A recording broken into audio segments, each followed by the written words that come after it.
بسم اللہ الرحمن الرحیم۔ سیدی چینل کے ناظرین السلام علیکم۔ میں امید کرتا ہوں آپ سب خیریت سے ہوں گے اور میری دعا ہے اللہ کریم آپ تمام کی نیک مرادوں کو پورا فرمائے۔ پیارے دوستو، جیسا کہ آپ جانتے ہیں محرم الحرام کا آغاز ہو چکا ہے۔ یہ بڑی برکتوں اور رحمتوں والا مبارک مہینہ ہے۔ اس مبارک ماہ میں حضرت امام حسین رضی اللہ عنہ نے اپنے رفقاء کے ساتھ اللہ کے دین کی سرفرازی کی خاطر اس کی راہ میں اپنی جانوں کا نذرانہ پیش کیا۔ تو یہ بڑی برکتوں والا رفعتوں والا مبارک مہینہ ہے۔ اس مبارک ماہ میں زیادہ سے زیادہ ذکر و اذکار کریں۔ حضرت امام حسین اور ان کے رفقاء رضوان اللہ تعالی علیہم اجمعین کے لیے قرآن پاک کی تلاوت کر کے ان مبارک ہستیوں کے لیے ایصال ثواب کریں، تاکہ ان مبارک ہستیوں کا ذکر بھی ہو اور ان کی یاد بھی تازی ہو، اور ان کے صدقے سے آپ کا بھی بیڑا پار ہو جائے گا۔ تو دوستو، آج کی اس ویڈیو میں آپ حضرات کو یکم محرم الحرام سے یعنی محرم الحرام کے چاند دیکھنے سے لے کر 10ویں محرم الحرام تک یعنی پہلے عشرے کا وظیفہ بتا رہا ہوں۔ یہ آسان اور بڑی برکتوں والا اور آسانی کے ساتھ زبان پر جاری ہونے والا یہ عمل ہے۔ یہ ہر زبان پر جاری ہو سکتا ہے، بہت ہی آسان ہے۔ اس سے پہلے کہ میں آپ کو یہ آج کا عمل بتاؤں، آنے والے نئے دوستوں سے گزارش کی جاتی ہے کہ ہمارے سیدی چینل کو سبسکرائب کر کے اس کا حصہ بن جائیں۔ جزاک اللہ خیرہ۔ پیارے دوستو، کرنا یہ ہے کہ فجر کی نماز کے بعد یا مغرب کی نماز کے بعد، یہ 2 وقت بالخصوص ہیں اس وظیفے کے لیے، ورنہ تو آپ کسی اور نماز کے بعد یا آپ دن کے کسی اور حصے میں یا رات کی تنہائی میں یا تہجد کے وقت بھی اس عمل کو کر سکتے ہیں۔ اس کے لیے کوئی وقت کی قید نہیں۔ فجر اور مغرب کی نماز کے بعد بالخصوص اس لیے کہ فجر کے بعد فجر کا آغاز ہوتا ہے اور مغرب کے بعد رات کا آغاز ہوتا ہے، تو اس لیے صبح و شام میں رب تعالیٰ کا ذکر کرنا چاہیے۔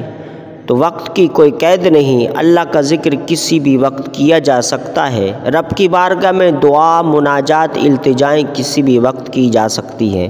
تو دوستو، وہ وظیفہ یہ ہے کہ اول و آخر 11 بار درود ابراہیمی پڑھ لیں، پھر 100 مرتبہ بسم اللہ الرحمن الرحیم کا ورد کریں۔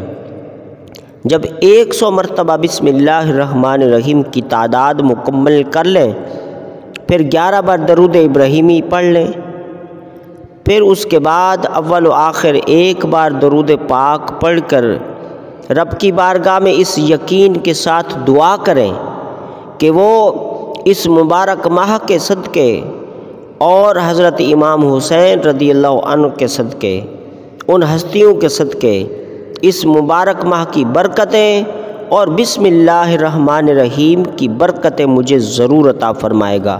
اور دوستو، اللہ پاک کا فرمان ہے ادعونی استجب لکم، مجھ سے مانگو میں عطا کروں گا۔ تو جب اس نے فرمایا ہے مجھ سے مانگو میں عطا کروں گا، تو ہمیں تو صبح شام اللہ کی بارگاہ میں حاضر ہو کر یقین کے ساتھ مانگنا چاہیے، اپنی جھولیوں کو بھرنا چاہیے، اپنی مرادوں کو تکمیل کی دعا کرنی چاہیے۔ اس کا ضرور کرم ہوگا، وہ وعدہ خلافی سے پاک ہے۔ بس اس یقین کے ساتھ مانگنا ہے کہ میں یہ جو رب کی بارگاہ میں اپنے روزی روزگار کے لیے، اپنے رزق کی تنگی کے مسئلے کے لیے دعا کر رہا ہوں، اپنے مال و دولت میں برکت کی دعا کر رہا ہوں، رب کا کرم ضرور ہوگا۔ دوستو، ایک حدیث قدسی ہے، رب فرماتا ہے میرا بندہ مجھ سے جیسا گمان کرتا ہے میں اسے ویسا ہی عطا کرتا ہوں۔ تو اس لیے جب ہم رب کی بارگاہ میں اس یقین کے ساتھ دعا کریں گے کہ رب تعالیٰ ہماری اس مراد کو پورا فرمائے گا، اس کا ضرور فضل و کرم ہمیں نصیب ہوگا، تو پھر یہ دیکھنا کہ ہمارے وہم و گمان سے بھی بہتر اللہ پاک آپ کو نوازے گا۔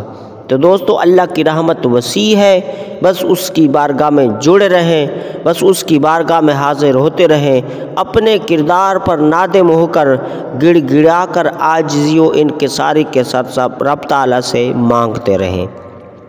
دوستو، یہ تھا یکم محرم الحرام سے لے کر 10ویں محرم الحرام تک کا یہ وظیفہ۔